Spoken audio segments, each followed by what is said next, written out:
Hello, good evening. Thank you so much for joining tonight. I really tried my best to be early today, but yeah. Okay, so thank you so much for joining the Real Life Stories tonight. And tonight is a very exciting night because I have someone really very special joining me tonight. This lady is so blessed. I met her through my brother in South Africa. And, first, knew her husband before I spoke with her. And she's such a very, very, very sweet lady. And just before I introduce her tonight, I am going to take the pleasure of reading out her bio. I hope you can hear me. I hope I'm loud enough, guys. So if you can't hear me, please let me know in the comment section.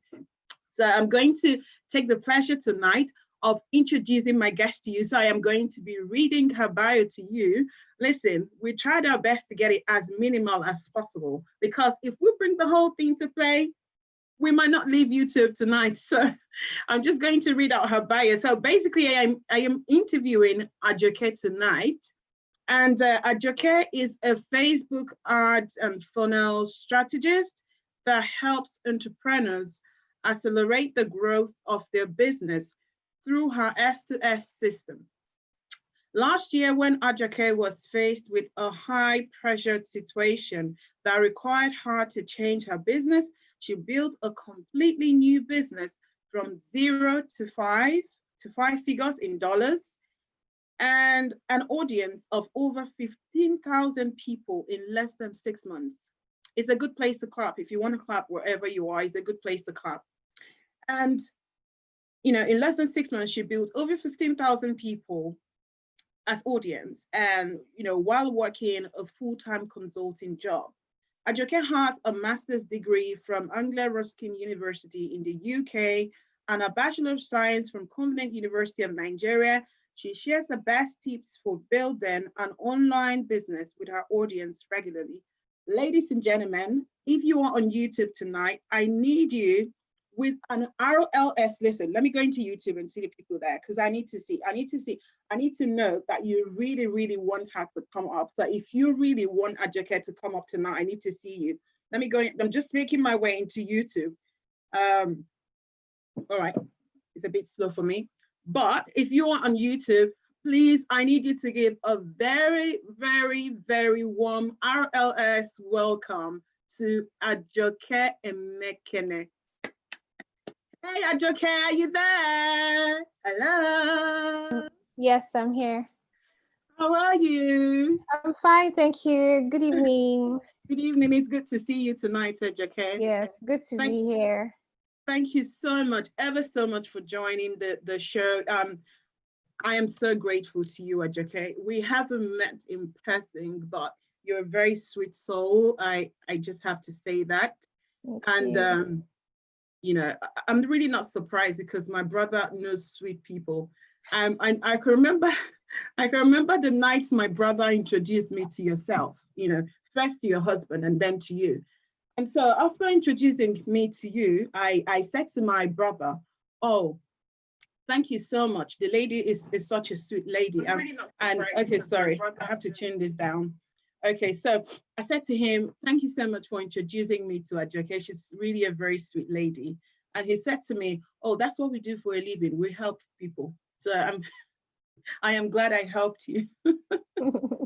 So thank you so much, Ajoke, for joining me tonight.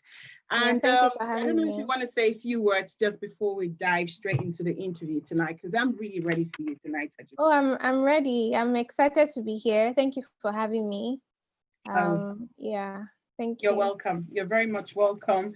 And thank you once again for coming to the show. So Ajoke, please, can you tell me, I have a couple of questions here for you, but just before I dive into that, can you please tell me a little bit about your background? What was it like growing up? Where did you grow up? Just give me a little bit of your background. Okay, so I grew up in Nigeria. So I come from a small family of 5. Mm-hmm. And growing up, well, even though I, came from a small family of 5, we always had like so many people around us. So, and the reason why we always did, well, I mean, apart from the fact that I think my parents are very, very warm people, Yeah. I also think we can owe it very largely to the fact that my parents were pastors. So we would always have people coming around the house. We would always have, guests, people who just drop by impromptu and suddenly they stay for 6 months. So I know, like, if you live in the UK, that's sort of strange, but yeah, we had all kinds, of people. In fact, there was one time when I was growing up, I used to think that maybe my parents actually used to go around looking for people who were not okay to bring to the house. Because, yeah, we had all kinds of people, come out of the house. And, that sort of, I think now I'm a bit, a bit open like my mom, but maybe not as far, as she is, along that on that spectrum. But I would say that my childhood was pretty interesting. And you can also say that I came from a background where we didn't have every single thing in abundance. Do you know what I mean? Yes, so like my parents were very hardworking people. But the thing about coming from a family where your parents are pastors is that you just don't know, like there's no check coming in every single month. So everything you do by faith, right? Yeah. So that's really how growing up was for me. Growing up for me was also very filled with like church activities. So very early on, I got involved in church. But of course, I really came to find Jesus for myself when I went to university, and then had to sort of fend for myself, and had to question my own beliefs and decide on what I wanted to believe in. So that's, in a nutshell, that's really a bit about my background. Wonderful. I love that. Yeah, you came from a Christian home, but a time came in your life when you had to make a choice, decide for yourself. I'm for the Lord. So this is not me just identifying with a Christian home, but this is me making a decision as a person. So thank you so much. So from what you've said so far, so that tells me that your dad wasn't like maybe a business mogul or something like that. No, he wasn't. No. I mean, I know my parents, they both did different businesses while I was growing up. So I think at every point in time, either my mom would have a business that both her and my dad would do, or my dad would have a business that, everybody sort of knew about. But not like the way you would say, oh, this person is this, big business person that everybody, knows and stuff like that. No, my parents were known as pastors primarily. Yeah. Very great. Don't mind me. I was just trying to adjust my light because I'm looking at myself on YouTube and I don't know if I'm dark. Well, am I dark to you, Ajoke?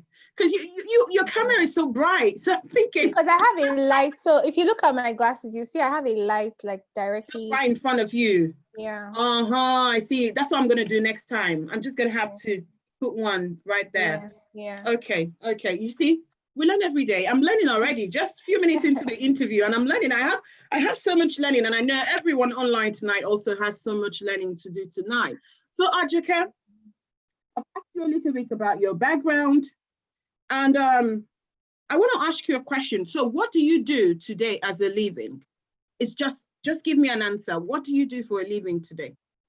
Okay, so I teach and help entrepreneurs learn how to do how to get customers online through online marketing, primarily through Facebook ads and what we call marketing funnels. So that's what I do.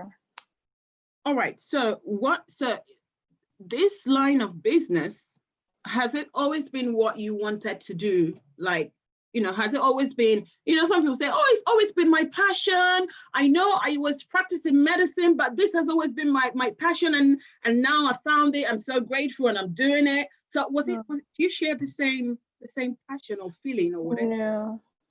No, I didn't at all. In fact, I started out, when I got into university, I started out as a one other course that's completely random, but I ended up in HR. So I studied industrial relations and human resources management for my bachelor's degree.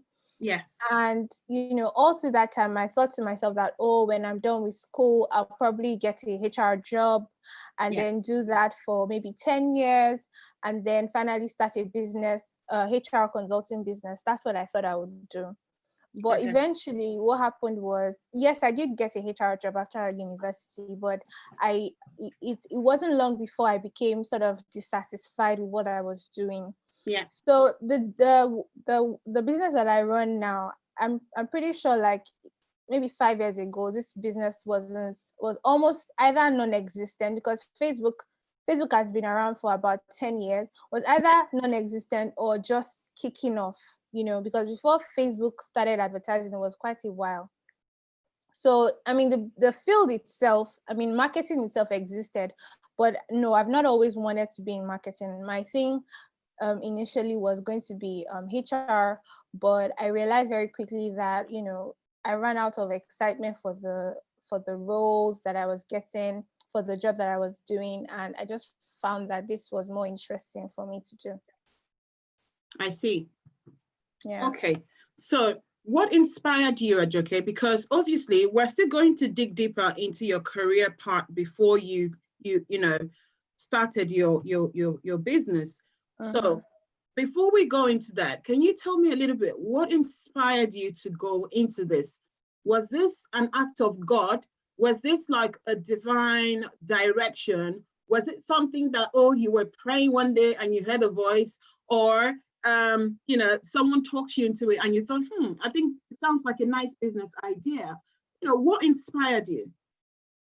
Okay, I wish I could say that I was praying one day and God, said, my daughter, go into this, God. I remember we had that No. conversation. Yeah. Mm-hmm. Yeah, no, but that didn't happen to me actually for this. Yeah. It was just, I feel like, okay, because I'm a believer, right? And I really believe that the Lord directs my path. I believe that the Lord places desires in my heart. So I believe strongly that God led me to this point. But in terms of like a voice, no, I didn't hear that. What I can say though is that everything that happened and like you said, we're going to go into it, but everything that happened, one thing led to the other, and that's what really led me here. But what inspired me, I mean, to even take on this job take on this business is because, if I look at my entire from university up until now, I would see like a steady thread running through. So first thing that sort of kicked me off on the path to even wanting to aspire to own my own business, because eventually, even with HR, I still wanted to own my business eventually. What got me started on that path was really around nation building and just a very strong desire to see Nigerian businesses succeed, Nigerian and African businesses succeed. That's one. But I think the second one, in terms of being quick with taking up opportunity, was really around being I don't know if sufficient is the word, but having enough to be able to fund the cause of the gospel. That's been one of the things that has really, really driven me in terms of building a sustainable business that can then not only help my family, but also help me with participating in, actively participating in the Great Commission. So those are like what I would say the two things that really drive me.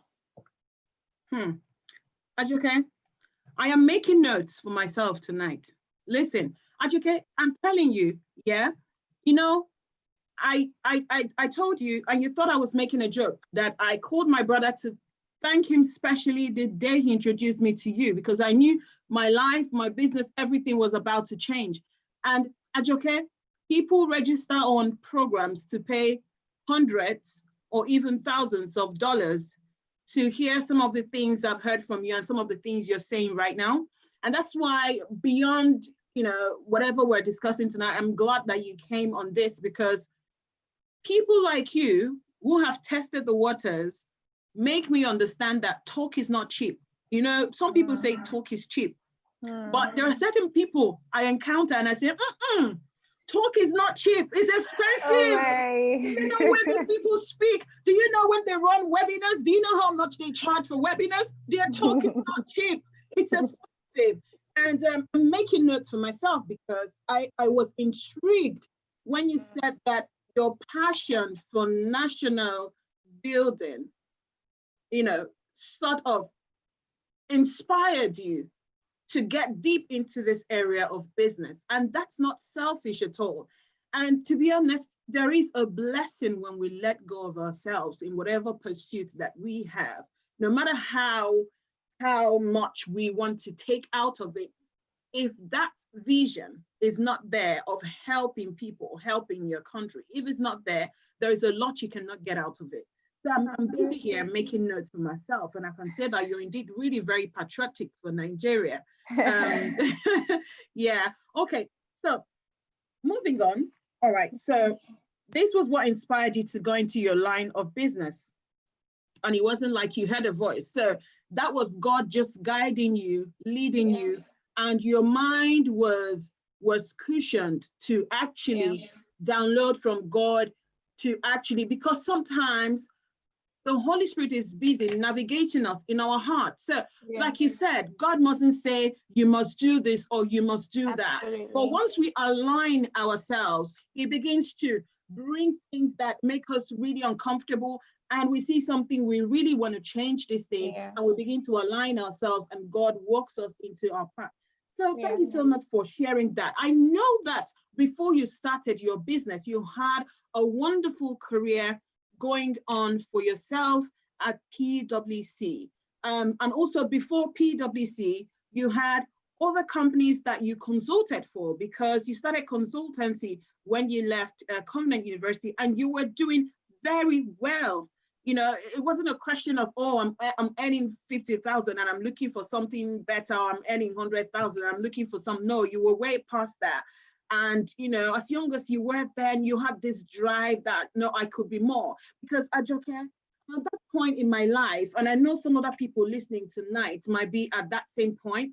I'm at that point in my life where I know that I have so much to offer. I work with a legal company here in the UK, and I know that I am on a roll where I am working. I am putting in so much hard work, and I'm getting the returns. I've won several career awards. I've won several professional awards and you know, career awards in the workplace. I've won several academic awards. I've won, even in my church, I've done Bible school 3 times, and for the 3 times, I took the first position home. When I was in Nigeria, when I wrote my aptitude test for Fidelity Bank, because I worked in a bank for 2 years before marriage brought me to UK, I wrote the aptitude test. You know how they get crash bank test in Nigeria? It's still the same way. But in my days, one little center will have over 5,000 people crashing and everything. I wrote that test. You can go into Fidelity Bank and ask anyone there. The track record is there. I was the first overall. Wow. While my mom was trying to contact the then regional manager who she ran her MBA with when she did her master's in business administration, the then regional manager of southeastern Nigeria was my mother's friend, all right? So I wrote this exam, and my mom went ahead of the result to say to the man, oh, my daughter, she just you know, finished her NYC, and you know, please, can you help? And the man looked at my mom and said, well, she needs to write the exam and pass it first, you know?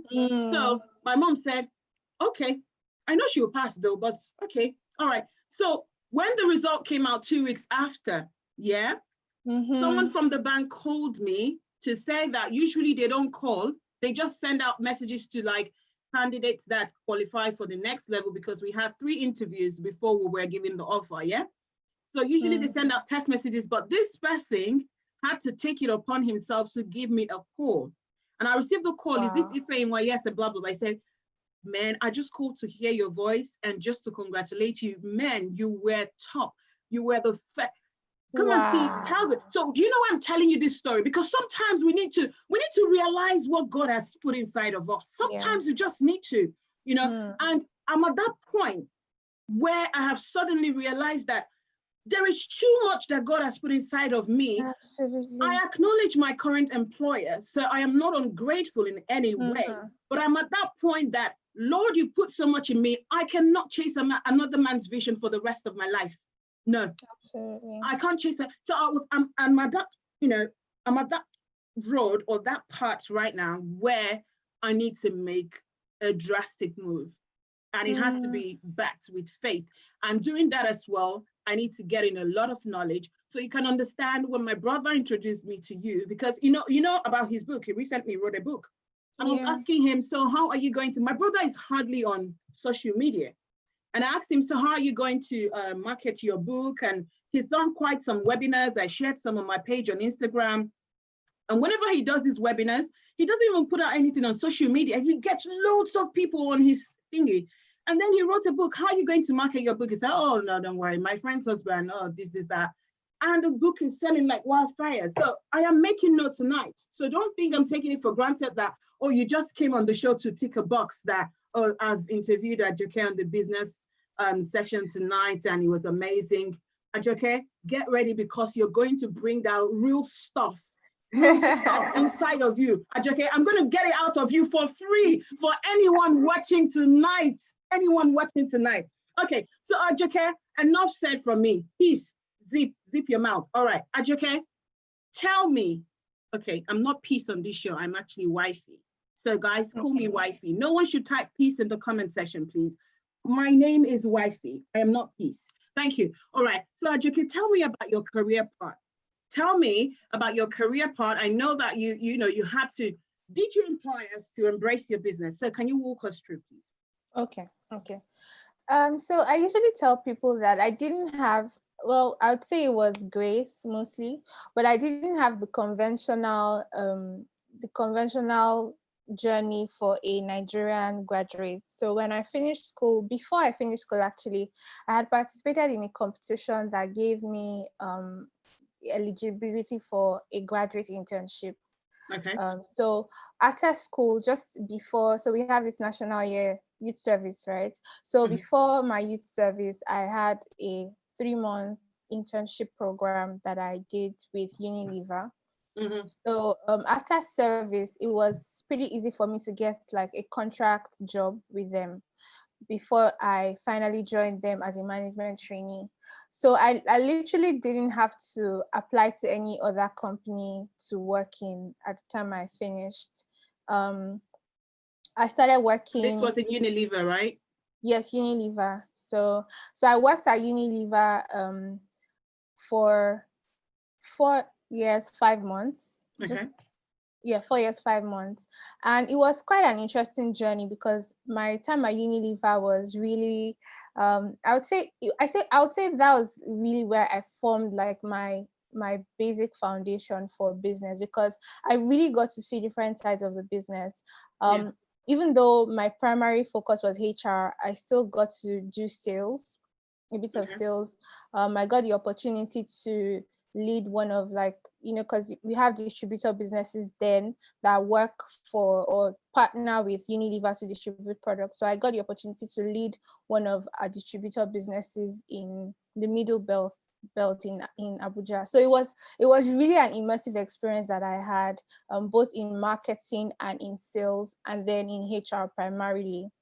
So after Unilever, I decided that I wanted to start my business. So that's when I actually, because while I was in Unilever, I tried my hands on a few things. I'd done an animation business on the side. I'd also done a coconut oil business where I was selling coconut oil. Then the animation business, I was making animation videos for people to, for their nice presentations. So if you're going to have a very special presentation, my colleagues will come to me and say, okay, Ajoke, I'm going to have this special presentation. I want a video, and then I will do that for them and charge a fee. And then I also did animation videos for businesses, so small business owners who wanted advertising videos but couldn't afford the big box, right? So that was the business I ran. When I was done with that, I felt like I wanted to do something different. So I decided that I would leave Unilever to sort of focus on my business. So I started my first business, like say my second official business, which was the it was going to be a business automation business, Okay. but consulting business. But Okay. at that time, I think that business failed because I wasn't very clear on a few things. So when people would ask me, I would describe the business, but it seemed like I was, talking over their heads. And that's one of the things that I usually tell people who come to me to ask me about starting an online business, is the fact that you should be able to break down what you do into a very simple sentence. And the person who you speak to shouldn't be looking at you like, really? At least if they are not even familiar with the part that you do, they should be very familiar with the results that you're promising, or the result that working with you should give to them. Mhm. Yeah, so I then did that business for a bit, for a very short bit, because I was running through my savings.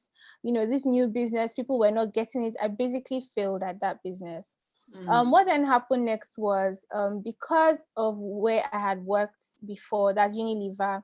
I had gotten some contacts, some people who, had begun to do work in other places. So that's how I began to get consulting opportunities as a HR consultant. So I consulted for a few other companies. So I consulted for InterSwitch at the time, and then also for another, like one of the biggest trucking companies in Nigeria, Transport Services Limited, as well.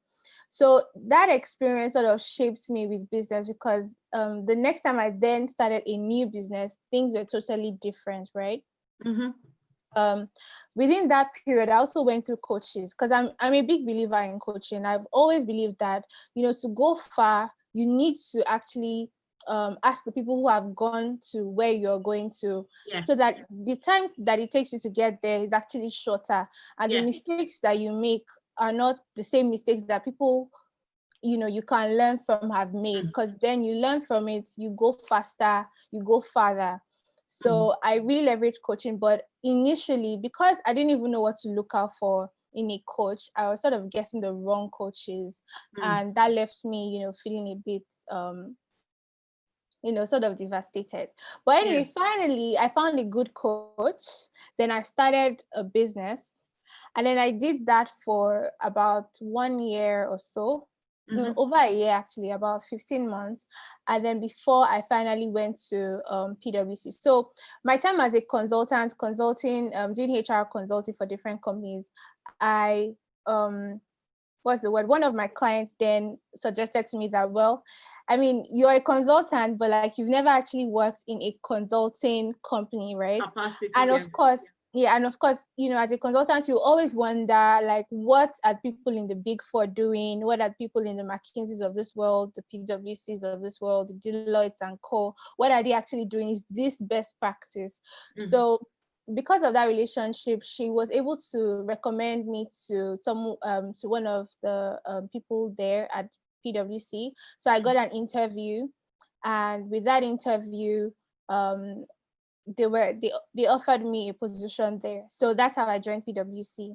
Yeah. And then PwC, because at the time the business that I was running was going to be sort of like conflict of interest with what I was going to do at PwC, it then became a challenge for me, because I wanted that experience of working at a Big Four company, a Big Four firm, but I knew that it would be a conflict of interest. So I decided to stop doing that business, and I changed to this business that I'm currently doing now, right?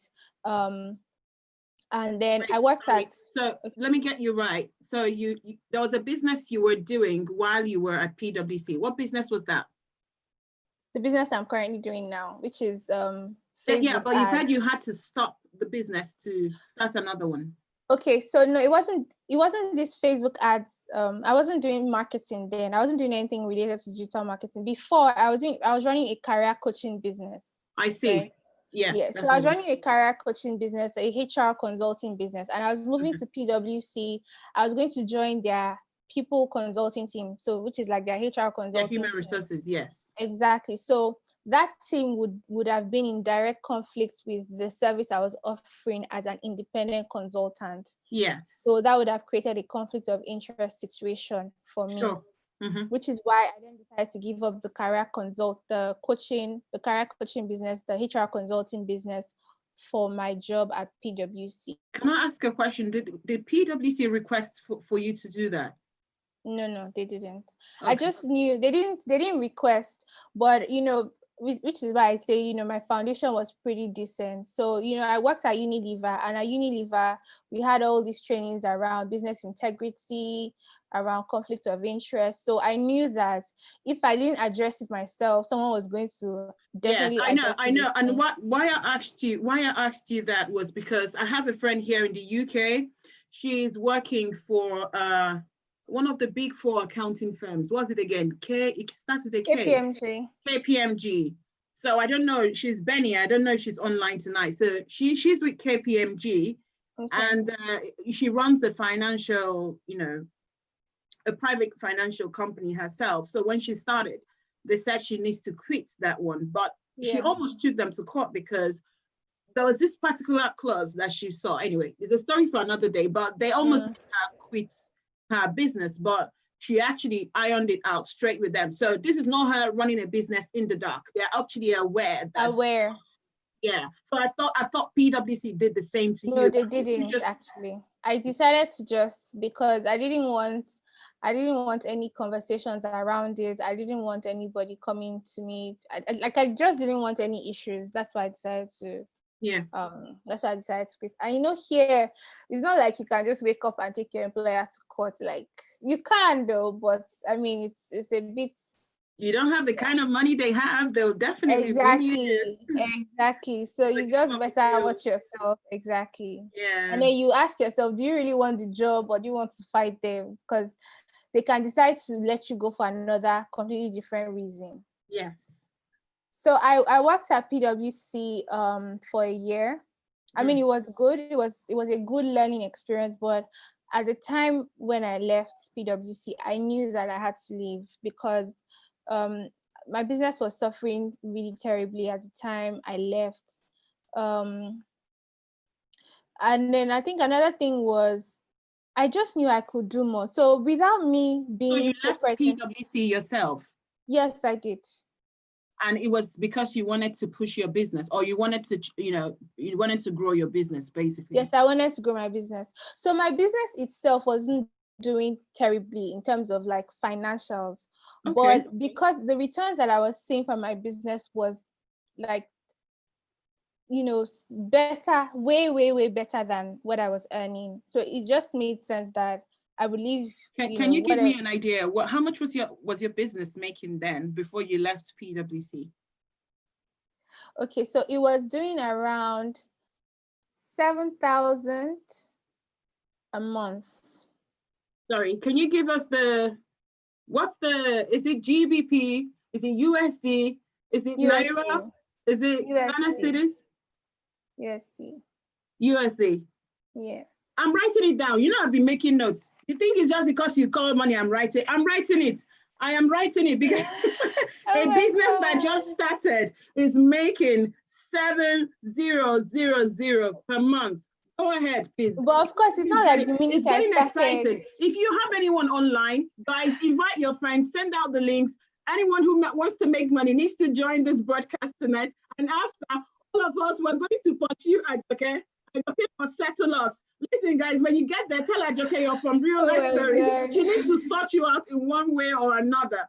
All right, Ajoke, please go ahead. Yes, so I mean, it's not like immediately I started, that's like how much it was earning, right? Yeah. But like, with time, I got to that point, and at that point, it now almost didn't make any sense because at the time I wasn't enjoying what I was doing. I wasn't really seeing like what's the end game with this. So I just knew that I spent enough time there. I spent a year, so it made sense to move at the time. So I did. So I left PwC then. So which is what then led me to this point, right? Yeah. Okay. Ajoke, I think even though your business was, making sufficient amount, before you left PwC, but I also think it was a step of faith. Yes, absolutely. It was because, people are, I'm talking into my computer because I noticed that last week my voice was faint here and there when I was trying to watch the video again. So permit me. So I'm not trying to shout at you, but No, you know. no, it's fine. Okay. So, you know, it's a step of faith in the sense that this is an assured money that comes in every month. So all I need to do is just have my bath in the morning, get dressed, turn up at work, do whatever I have to do there, and get paid at a certain time of the month. So it's almost like, oh, this is a sure way of, you know, getting something in every month. Oh, the fact that my business made $7,000 this month doesn't mean it's going to make it next month. You're How right. am I sure that this is going to continue? I mean, maybe what if I have exhausted my contacts or exhausted my clients, people that know me? How do I reach out to more people, even to expand my, you know, there's a lot of factors involved, because people need to understand that you just don't up and leave your job. Especially where I am right now is full of sentiments and full of emotions for me, but I really need to quit the emotions, because I always pride myself that I work for the big three legal firms and you know, global big three legal firms, and that I've gotten to a certain point, and that oh, I don't really want to leave. I kind of like this, you know, the whole impetus, so to say, if there's anything like that. And, you know, also knowing that I have that passion in my heart, and I know that something is actually knocking on the door for me to make a move. And it not necessarily because of anything, but the fact that something on the inside is really crying out. So Ajoke, can you share with us briefly, just before you go into, before I ask you the next question, obviously, how did you navigate this season, Ajoke? I know the business was making money, all right? I absolutely understand that. But how did you just up and leave your job? I mean, how come, you know? I just need to know, because maybe this answer tonight might be for me or for anyone watching online, but I really want to know. I really want to know, because I'm on a crossroad at the moment. Okay, so I usually tell people that I've done it before, so I can do it again and again and again. In fact, I think the time before now was actually scarier, because then I didn't even have as much knowledge that I have now. Okay, sorry, someone on YouTube, Ami, said, does she mind sharing timelines as well? So if I think what she meant was, probably she wants to know, was this in 2000 or 2014 or 2000 and, you know, whatever? No, actually. So I stopped my job at PwC this year in June. Okay. In June. So that's how many months ago that I stopped.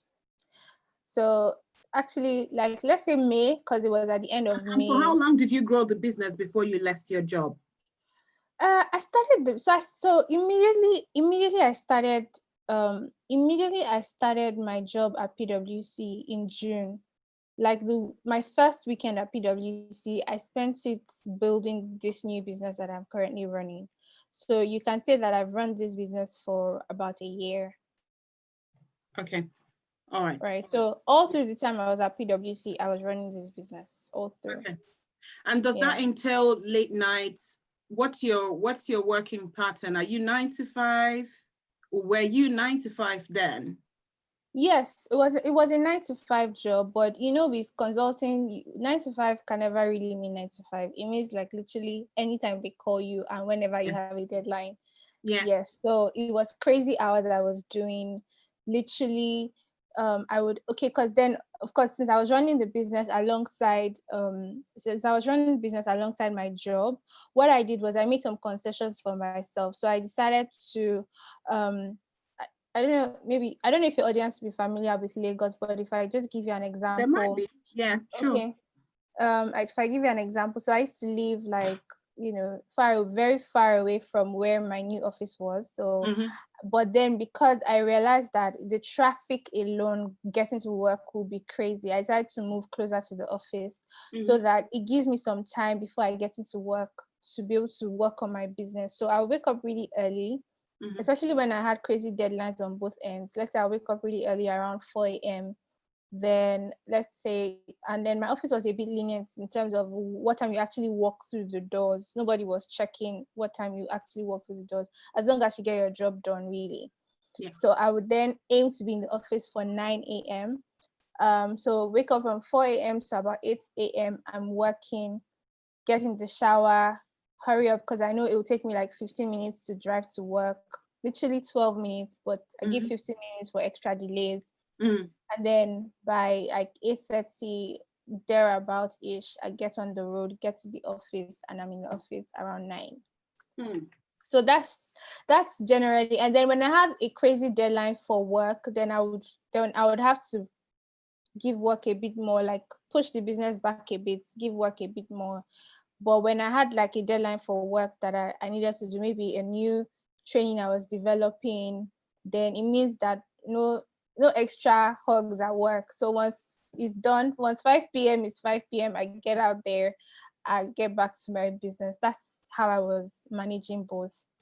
I like the fact that you're highlighting that, obviously we trust God, we have faith, but the action bit, we need to put our work, we need to put our foot forward, because you need to put in the work, you need to put in the hours, which is the reason why I was asking your work schedule, because I knew it was going to be crazy hours, having to meet deadlines for your business and deadlines at your workplace as well. So I knew it was going to be crazy hours. So it was good you actually dived into that, so that we are all ready, because some people think that there are some people that don't really do much and actually get this money, but you got to put the hard work in, really. You're right.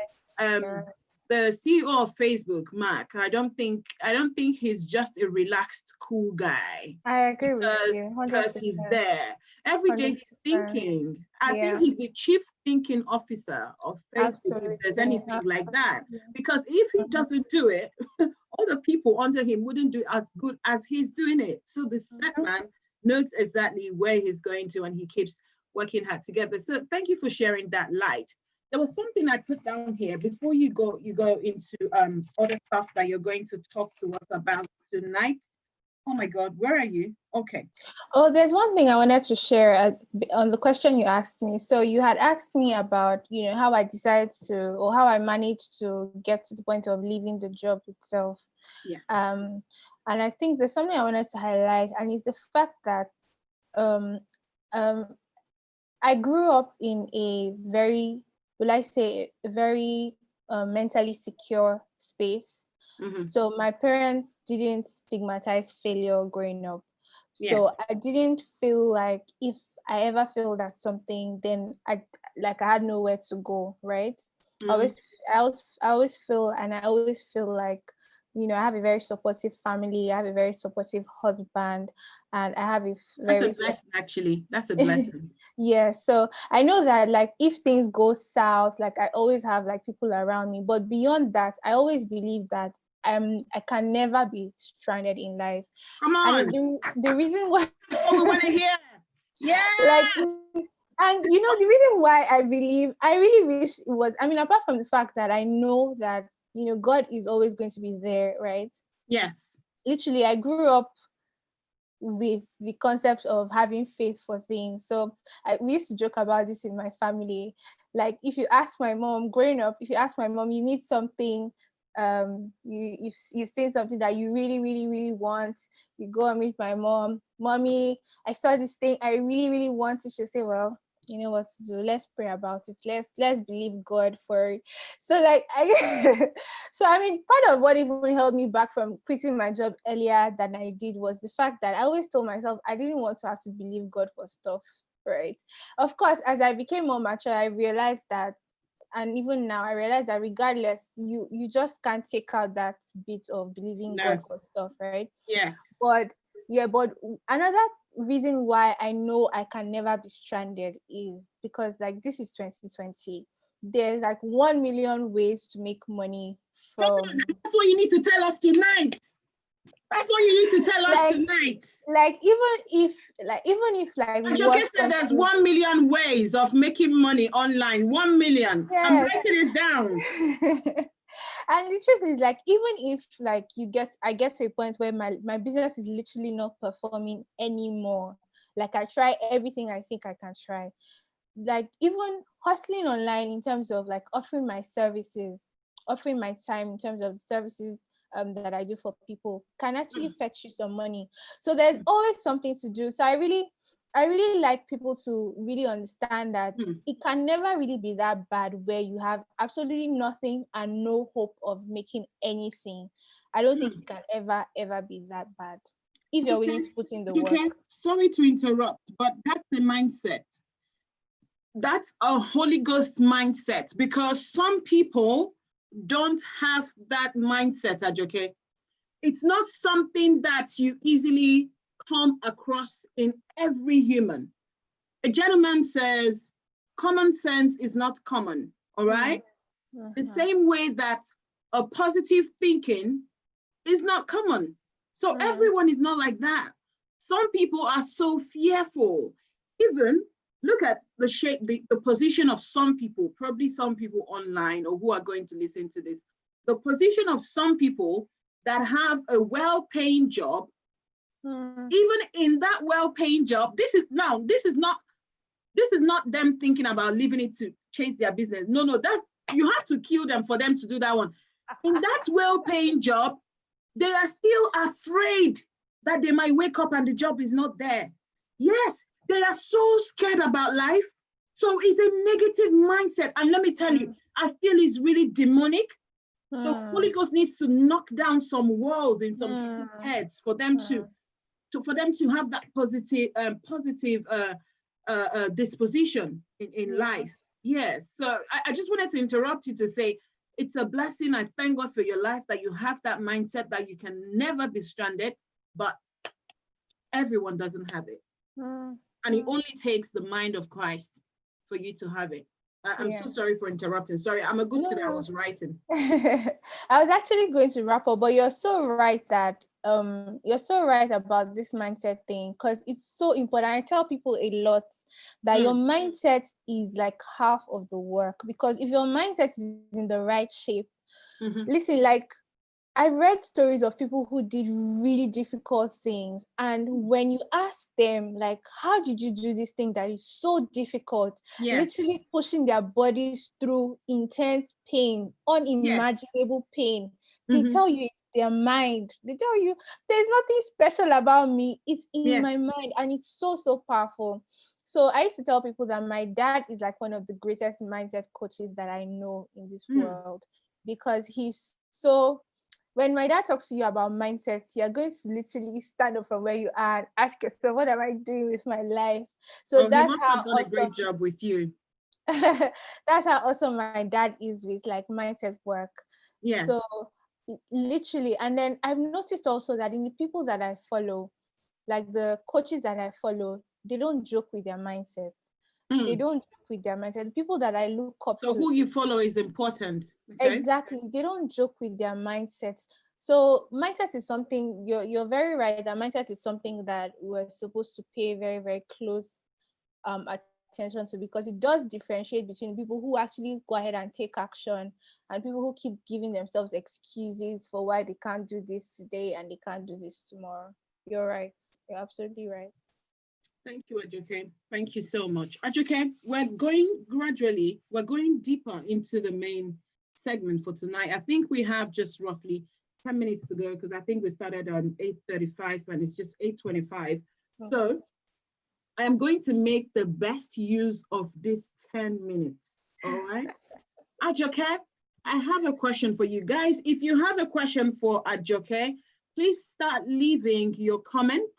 Please start leaving your comment in the chat box. I have it right open in front of me here so that I can ask her the question. We are gradually wrapping up tonight. All right, okay. I'll ask you a very sincere question. Yeah? Your business, obviously, you've grown it to, this is about a year now that you've grown your business. So can I ask a question, Ajoke? How much does your business return per month now? Okay, so between 10 to 12K. And this is on a regular? Yeah. Ajoke, there is listen, Ajoke, please help us. See, I'm saying us because I know I have people on YouTube. See, guys, leave a comment and tell Ajoke if you need help. Listen, if you need help, tell Ajoke. You know, Ajoke, I'm on this coaching program currently where I heard a guy speaking, yeah, and he said that he was living in Benin. You might know the guy if I mention his name. You might have come across him, but he's one of the online champions for online marketing as well. What's his name? John Obidi. Okay, I know him. So he was living in Benin, and you know, he moved to Lagos some years ago. I think this was in 2000 and whatever, maybe 14, 15, I don't know, whatever. And this guy said when he came into Lagos, he looked around, even some of the people he was looking up to, most of them, it took them between 5 to 10 years to build themselves and get popular and get known and build a thriving business. But he said to himself, I'm not willing to wait for that long. I need to thrive now. I am not willing to wait for that long. And he took some steps, which is in line with what you offer in your business, because I am going to be your number one client because it's time to take it up a notch. We're not playing basic anymore. Absolutely. No, we have to be like Jesus. When he wanted to have supper with his disciples, he wanted to use the upper room. My pastor was describing the upper room. He said that the upper room is like the penthouse of our modern day hotels. Wow. You know? It's just like when you come to London, there's a place called the Shad, yeah? When you want to have lunch or dinner with your loved one or even just yourself in the topmost floor, Ajoke, you're thinking about at least from 40,000 pounds. Whoa. Yeah, it's very, very expensive, Ajoke. They have expensive. I was looking at it with my husband online the other day and we were screaming because it's so expensive, you know, because we knew someone who took the wife there across the night on her, I think her 50th birthday. Wow. And, you know, we got interested and we started looking because that's why it's good to have, you know, people who have gone ahead of you in your life, who you can, you know, who can inspire you, yeah? Right. So it's not necessarily for us to want to do things we're not up to. No, at least now we have an idea that kind of thing exists. So like, we know that level exists in life, that somebody can take 40-something thousand pounds and put somewhere for a night and just go home, return to you. Uncle, give me the money, let me buy a house. Seriously. So that exposed us to that realm that these are realms of possibilities. And when Jesus wanted to have that supper with his disciples, he said they should go and wait in the upper room. You understand what I mean? When he wanted to go into Jerusalem, he asked them to go and bring an ass that no one has ever used. That means in this day is a tear-over private jet or a tear-over whatever, Ferrari or Bugatti or whatever most expensive car you have in the marketplace today. That's what it means in our day and age. So Jesus was not a mediocre. He was a man who knew that there were endless possibilities. And the Bible actually admonishes us to follow Jesus. And not just follow Jesus. The Bible also says we should follow those who through faith and patience obtained the promises. So there are realms of possibilities. And now, Ajoke, your business makes between 10 to 12,000 US dollars per month. Now, Ajoke, if my calculations are right, Ajoke, I know that there are bills, there are other things to spend and all of that, but if my calculations are right, Ajoke, in 12 months, Ajoke, you can actually have, if you don't have it by now anyway, it's not just me here retorting. That means in 12 months, Ajoke, you can actually have 100,000 USD stacked somewhere, maybe for investments or in a treasury bill or something in your name. Ajoke is accepting. Ajoke, yes, it's true. Oh my God. You're funny. You're so funny. You know, these are the Hey, it's realm true. of possibilities that I want to go into. Yeah. Okay, the time is now. The time is Yeah. now. So Yeah. I want you to talk us through, okay, what are some of the things you do daily to ensure that your business is successful? And then the last thing we're going to talk about before we wrap up is, you know, obviously, if someone wants to get in touch with you, what you can offer them, how you can help them. Is your business streamlined to just people in business? What about um, what about people who just want to be projected as, you know, just something in the society? I don't know, my head. I'm just I'm looking for the word, but you know that, yeah. So we're going to get there. So I want you to share just very briefly, what are some of the discipline you've put in place daily to drive your business to this point? Second, how can your business help someone? Who is your target audience, and Okay. how can we reach you? All right. So the first part is the discipline part. Like, what do I do every day? So the things that I do really are focused on, bringing in more customers into my business every single day. And the beautiful thing about what I do is that what I do for my own business and what I teach my customers to do or my clients to do is not very different, really. So the way that I bring people into my business every day is through ads, right? And then I have a funnel. I have a funnel that I set up, and use that funnel to convert people to buyers, right? From not having heard about me before, you know. So that entire process, I check on my funnel every single day, check on my ads, my numbers every single day, and then I'm asking myself, what can I do differently today to take me closer to my goals? Now, because life has to be lived, I don't live every single day checking my business numbers, even though I try to keep a practice of checking every single day, but I don't do it every single day. Partly because the whole purpose of business is not just so you can be tied to your business and not do anything else, right? So there's that as well. I make sure that yes, I have the basics in place. There are times when I have like big projects that I'm executing for my business, and during those times I block out like extensive periods of time and I really focus and hone in and execute.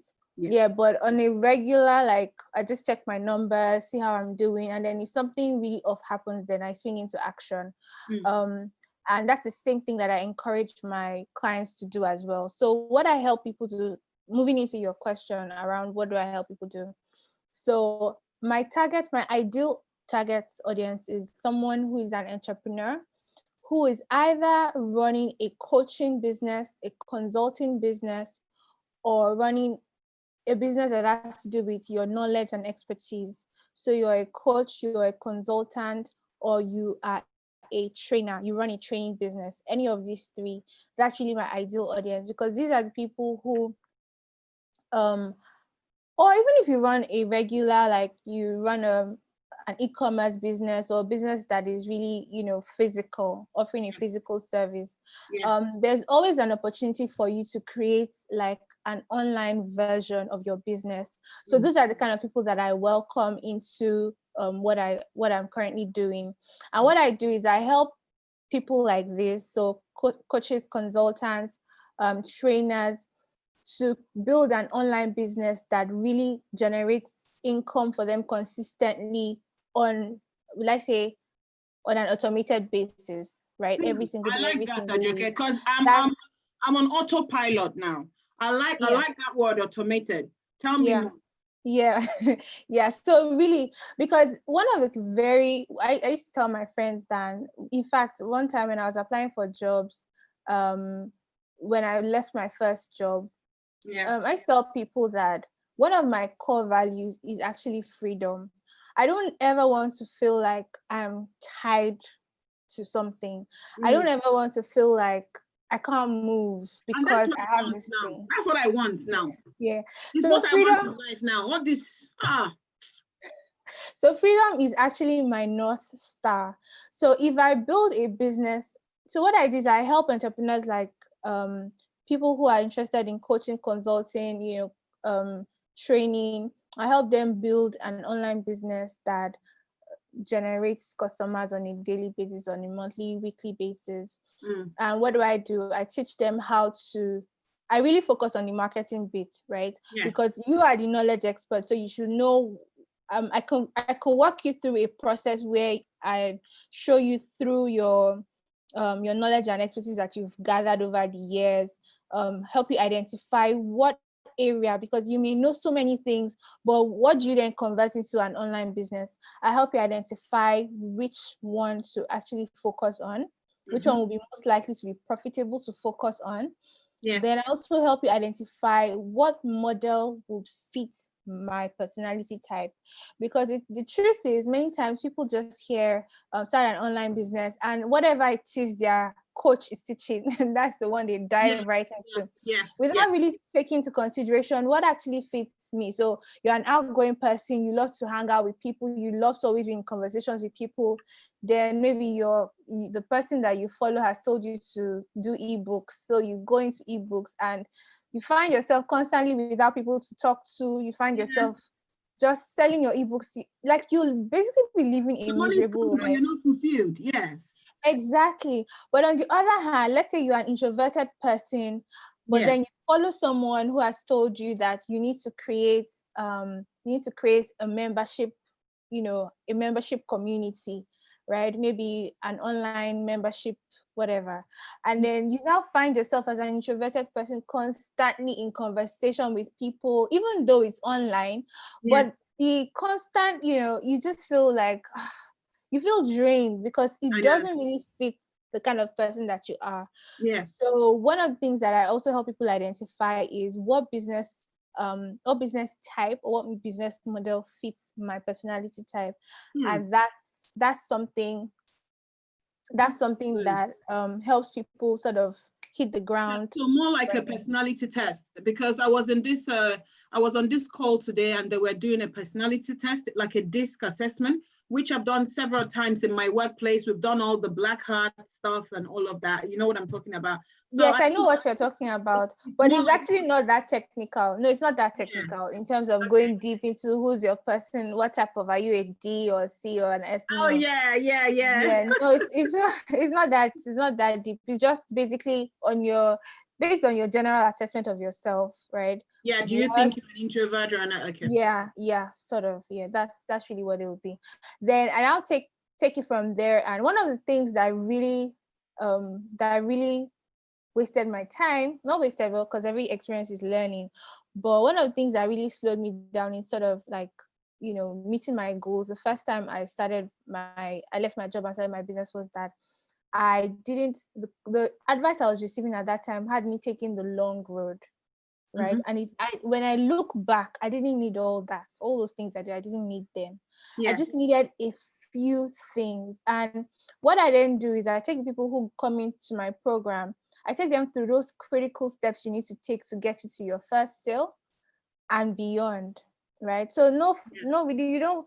I always tell people that if you don't want to spin your wheels or spin the social media wheels, like you don't want to do that whole posting every single day of your life. Yeah, because sometimes it's tiring. Oh, it's very tiring. I'm not even like, I can't live that life.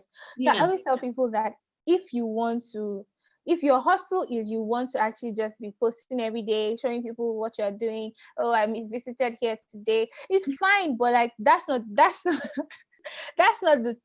thing that will bring you the money the quickest, right? And that doesn't bring money, Ajoke. So because we need to come for your webinars, because these things, we need things that bring money. Posting fine pictures on Instagram hasn't given me money. Anyway, Ajoke, I kid not, because actually I've made some posts on social media that brought me some good money.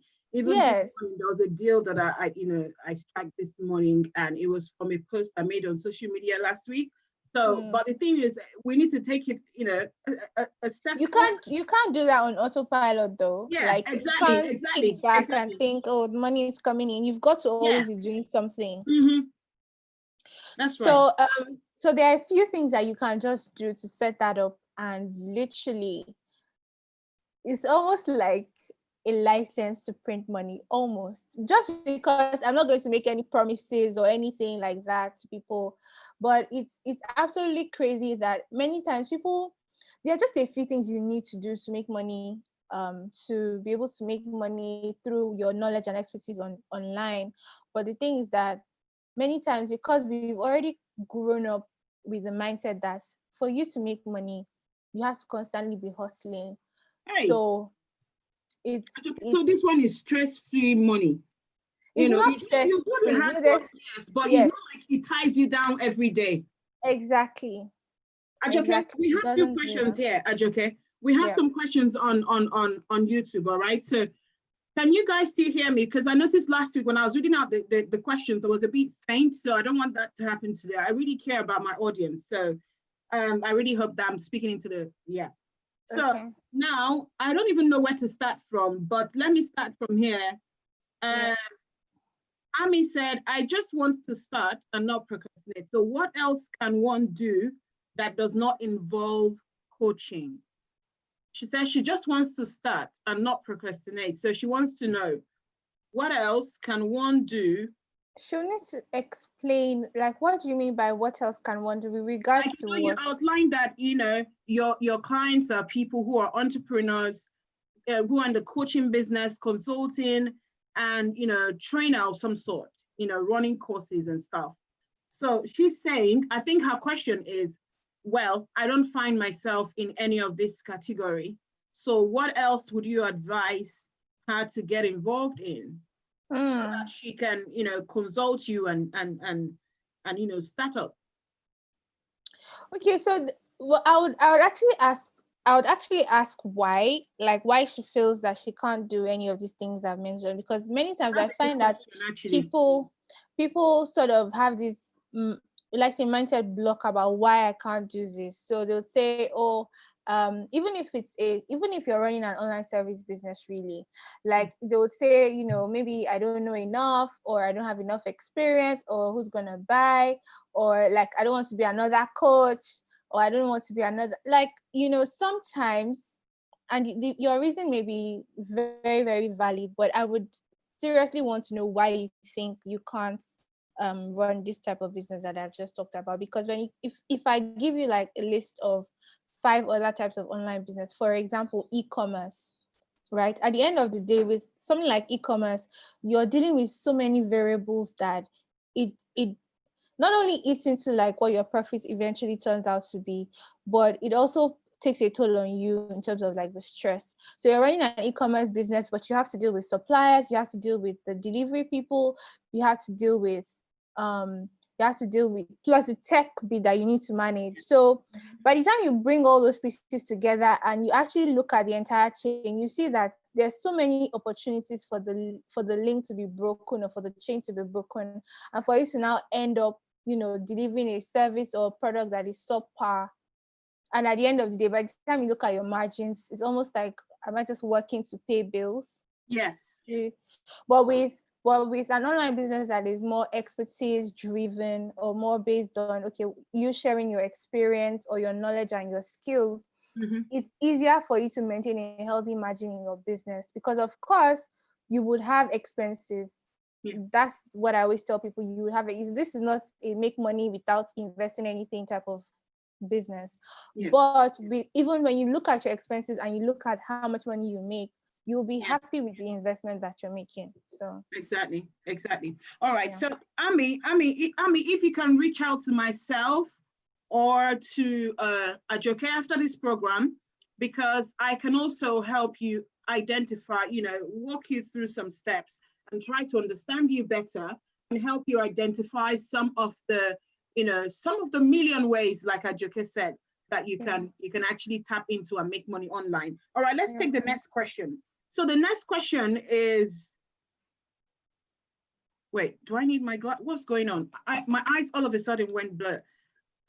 All right, so the next question is from Ken. He said, Ajoke, in your opinion, can you hear me? Am I speaking to? Okay, Ajoke, in your opinion, what steps would you recommend for novice to start up? Someone wants to know, in your experience, what steps would you recommend for novice to start up? Okay. So it depends on a few things, right? The first thing would be on depending on how much money you have to invest in yourself and in your business, right? Because that would then determine whether you take the long road or you take the short road. Okay. So if you have a bit of money to invest in your business, I would say get a coach first, so that the coach can then guide you through what you need to do next and all that, and then to the point where you make a decision, or to the point where you actually begin to make money in your business. But if you don't have money to invest, then you would want to spend your time researching, right? So the first thing you want to do is you want to research, answer questions like, who am I going to serve? What problem am I going to solve? Those are some of the critical questions you must answer, regardless of the type of business you want to start online. You've got to ask yourself who you're going to be serving, what problem are you going to be solving for them, because that then informs all the other pieces that come into play. So you want to do that research, and you want to make sure that you're choosing a market and you're choosing to solve a problem that people actually already solve and people are making money from solving. Not that you discover that, it's possible to make money from a new niche, right? But you want to when you're starting out, you want to play it safe as possible, while still taking a decent risk. So you want to make sure that you're in a field where it's already been established that people actually make money in this field before you then go in, right? Then there's that, and then you now need to invest. Another thing I would say is, of course, to invest in learning to advertise your business, because that is so key. And then, of course, learning to set up the entire process for yourself. That's for, like, if you want to really go the DIY route. And then the other route is if you get a coach to help you, to guide you through the process. So those are the two options that I recommend. Wonderful. Let's just write on. I'm just seeing funny comments here. I think, okay, Kinola, Body Pressure said, I need help. Oh, this is okay.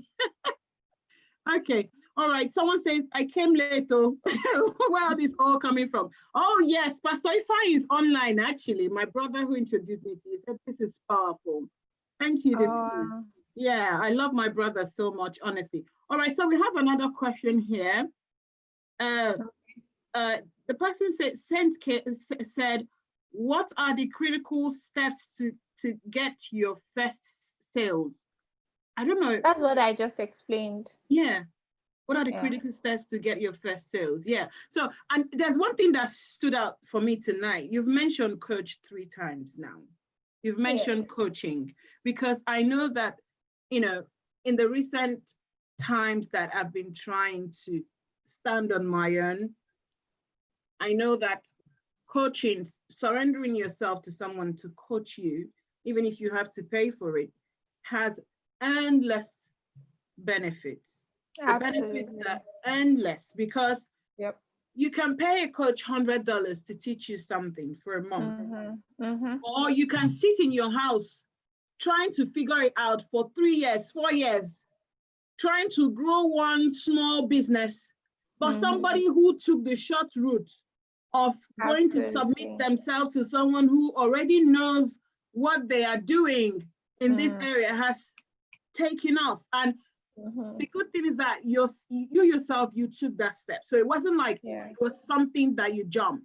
It wasn't something you jumped. You actually took that step. I think the wisdom there is just trusting God to direct us to the right people, because not every coach out there is making sense.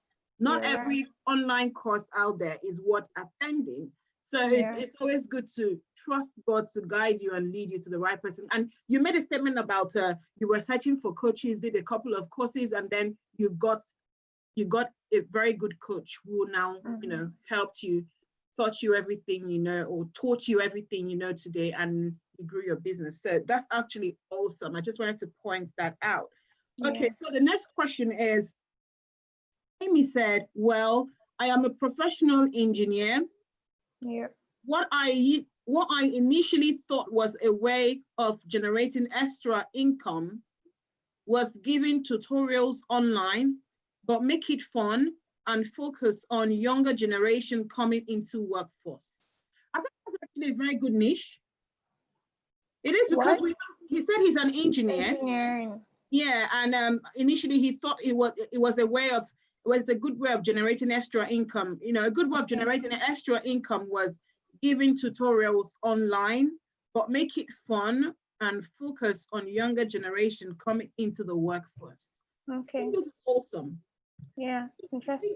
This is awesome because if I knew what I knew today as at 2008, when I wrote the Fidelity Bank test and came out first overall, if I knew what I knew today, I would have started an online business running courses like how to get a job immediately after youth service, or how to excel, you know, in your aptitude test. Aptitude test. Just something in that line. Yeah. Yes. So Amy, this is a very good initiative. I'll let you add some words to that, Ajoke. No, absolutely. And I really like that angle, because sometimes what happens is, because as professionals, like if you're a professional, you're used to having to have built so much experience before being given an opportunity to do something. In fact, there's something that they used to do at work because you know I'm in HR, or rather I was in HR. so so we used to say that before I know. Go ahead. Before you promote someone to the next level, they have to be operating at that next level on their current role before you move them to that next level. Right?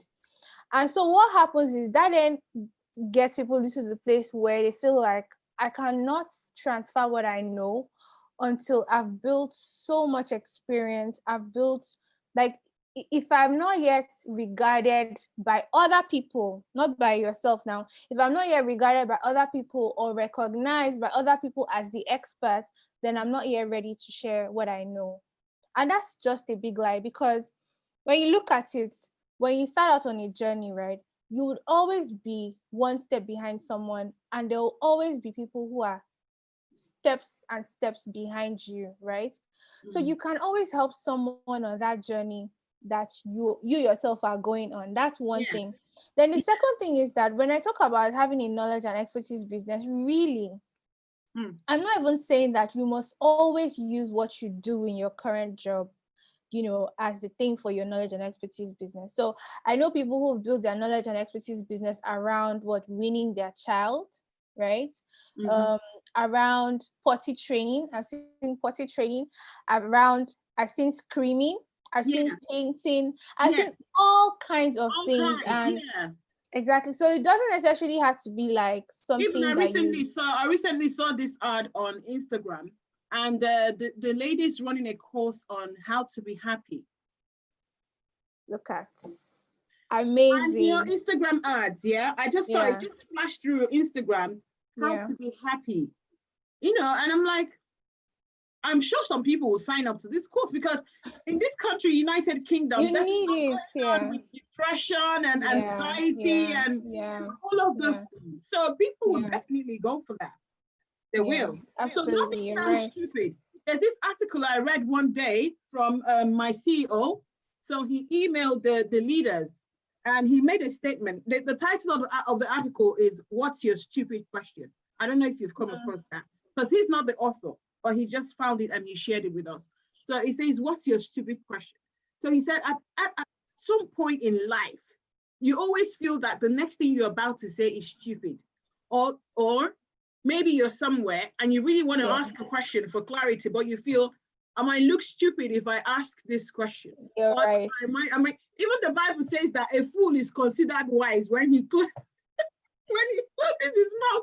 But that has nothing to do with you putting your legs into the deep waters to, you know, become a knowledge expertise, because we're all at different levels in life. And when you think you've not arrived there, always bear in mind that there are people who are miles away behind, so you can actually pull those ones along. Yeah, you can. You're right. think there's one more question here. I don't know if I have covered it. Oh, Amy said I am she. All right, sorry, Amy. I can't read the entire comment, but all right. So how can we reach you? How can one reach you, Ajoke? If they want to reach you, how can they reach you? Okay, so the best way. Before that, how much are your rates, Ajoke? Okay, so let me just post a link in the comments. I don't know. No, would you be able to? They wouldn't be able to see that on YouTube. Let me. But can you help me post it on YouTube? Okay, let me see. One moment. I can type that in. 1 second. So that's H. Okay, I think I can post it on YouTube. Oh yeah, okay, yes, please go ahead.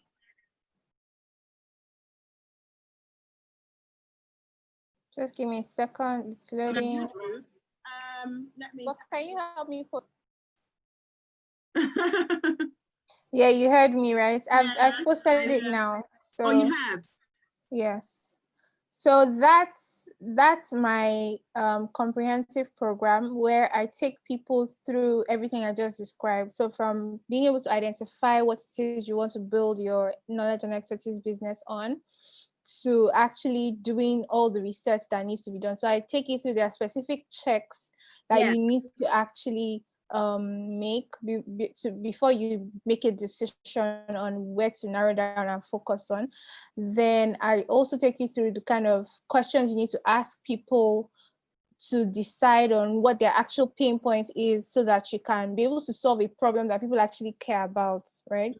And be able to communicate to them in a way that connects with them. Then I teach you also how to build a funnel. So a funnel is that system that helps you convert people from not knowing about you to actually buying from you on autopilot. So that's what your funnel does for you. Yeah. And I also teach you that. Then I teach you about how to set up and run profitable Facebook ads. So Facebook ads is that engine that helps you bring people in automatically. Well, think of your funnel as the link is not on YouTube. They're asking for it. Oge said I can't see the link. The link is not there. Oh, and the one I think the one I posted is actually wrong. Oh, let me see. Yeah. Okay, yes, I see you made a mistake. So after K-A-R-T, you should put an R before the A. Okay, one moment. Let me see if I can correct it. I don't know if people can see my own post now. No, it's not coming up for them. Oh, okay. If you can post it again on YouTube, if you can just go on YouTube and post it. I'm there now. I've posted it. Wow, it's not just coming up. They said they can't see it. Okay, so your link is almost correct. It's just missing a letter. Let me type it again. Okay. Let me go into the chat. I don't even know why I made that stupid mistake. Oh my God. I wonder why your own comment is not coming through, you know? Okay. Should I give it to you on WhatsApp and then you post it? Yes, you please. Paste it from there. Send to WhatsApp and I'll just copy and post into YouTube immediately. Wow, Ajoke, it's 10 p.m. Wow. It's been awesome, fantastic tonight, and really it's been my privilege hosting you tonight. I feel like I'm in the same. It's been mine too. Like I'm in the same place with you right now. So I've sent it to you now. To WhatsApp. Okay, guys, I'm going to post it up right now. Just a second. Ooh, I'm going to post it up. Okay, I've copied and paste. Here we go. All right, guys, I've put that up. Let me know if you've seen the link. Let me know in the chat box if you have seen the link that I just put out. I just put out right now. Okay, Ajoke, we're saying something. Oh yeah, I was saying, I'm sure by now you can tell it's time for bed for me. I don't go to bed that early. I was saying it's been my pleasure hosting you tonight for Thank you. Thank you for having me. Yeah, for an hour, 30 minutes now.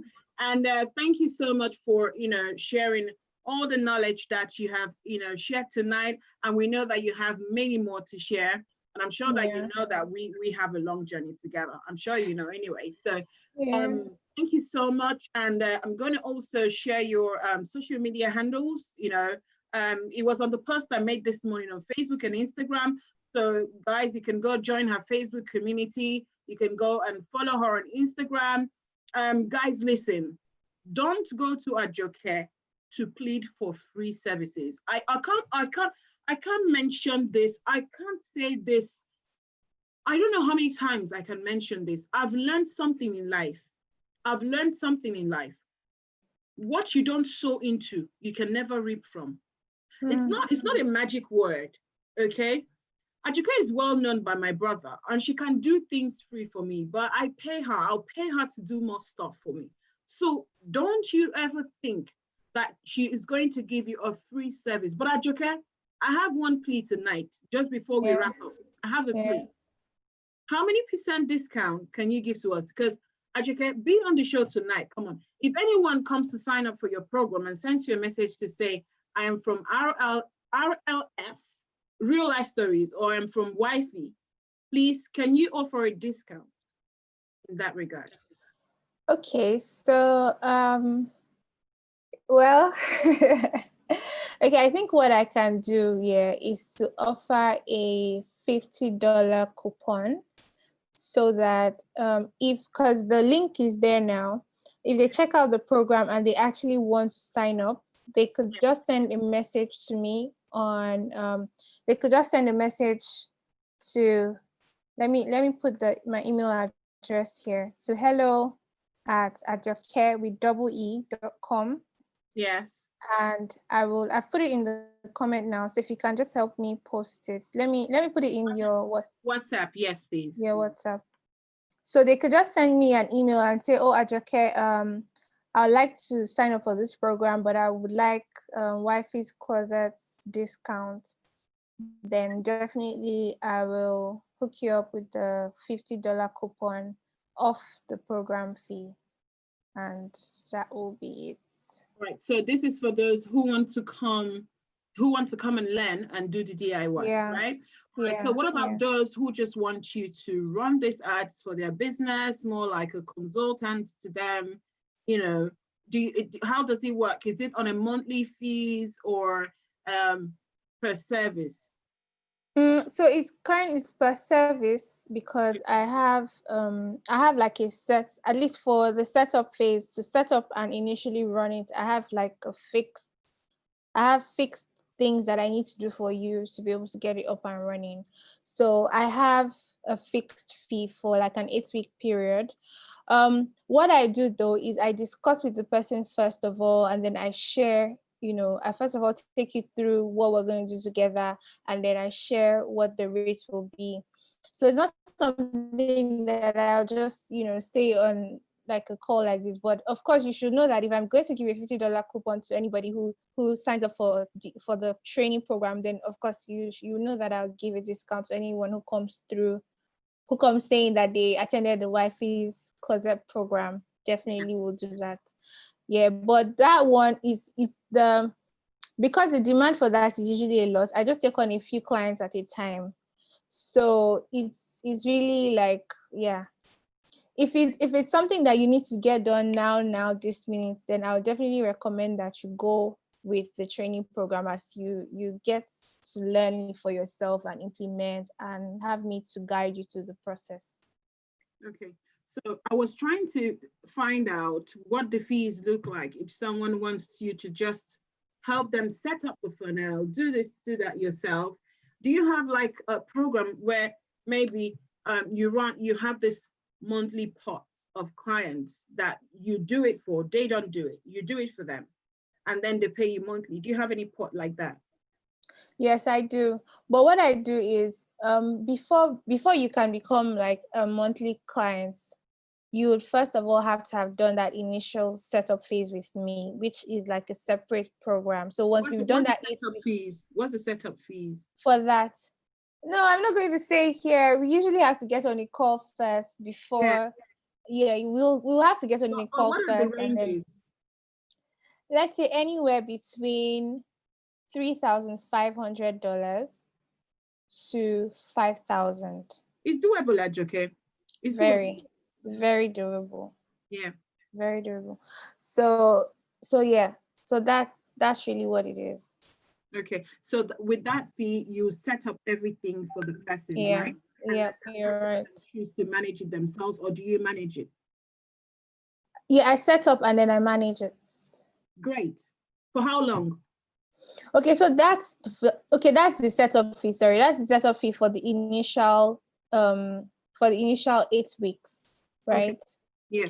Then going forward, when we're done with the setup phase, we then move into like a monthly sort of like a retainer. Yeah. That's between 1,000 to 1,500.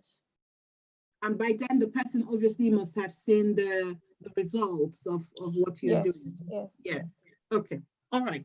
Okay, Ajoke. Thank you so much tonight. Guys, you've heard it all for yourself. And I know where I touched a little bit around the figures so that you can give it a deep thought and think about actually, don't think about the money you're going to pay. Listen, everything is possible. You might not have 3,000, 3,500 pounds in your wallet or in your bank right now to pay someone to do stuff for you. But I always believe in life that once there is a will, there is a way. And it depends on how high you want to fly. So determine how high you want to fly, count the cost, pay the cost, and fly as high as you can. Yeah. Thank you so much, Ajoke. It reminds me of It's that. been my absolute pleasure. Yeah, it reminds me of that favorite quote that says, if you snooze, you lose. 2020 is not time to snooze, and we're definitely getting on, into this million, thousands of dollars bandwagon. Yes. So we're coming. But thank you so much for coming tonight, Thank you guys. for having me. Thank you You're so much for welcome. having Thank me. you so much, guys, for holding on the handle on YouTube. You guys are awesome. You're fantastic. It's past 10, and we still have about 20 people on YouTube, 19 people now on YouTube. Wow. And that's been amazing tonight. Thank you so much. Share the videos with your friends. As people are thanking you on YouTube, by the way, Ajoke. Everyone is saying, I got it. Thank you so much. Thank you so much for the insight. Thank you. Thank you so much, Ajoke. So yes, thank you so much, Ajoke, for tonight. Okay. Yeah. So please, can you share the email address? I don't know if people can see. Sorry. Guys, hold on. Sorry, I completely forgot to do that. I'm going to do that now.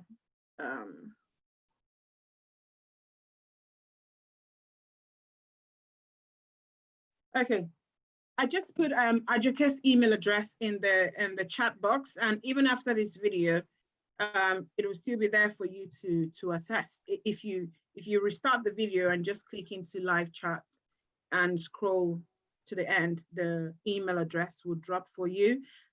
Obviously, feel free to reach out to her. And Ajoke, I know that you give many more discount depending on the services they want to go for. Yeah. I would really appreciate that. Thank you so much, guys. It's good night from us, guys, on YouTube. Ajoke, please stay right with me. Thank you. Okay. Good night, guys on YouTube. God bless you and thank you. See you in 2 weeks' time. Thank you. Thank you for having me. Guys, Ajoke, one moment. I'm just going to stop sharing now.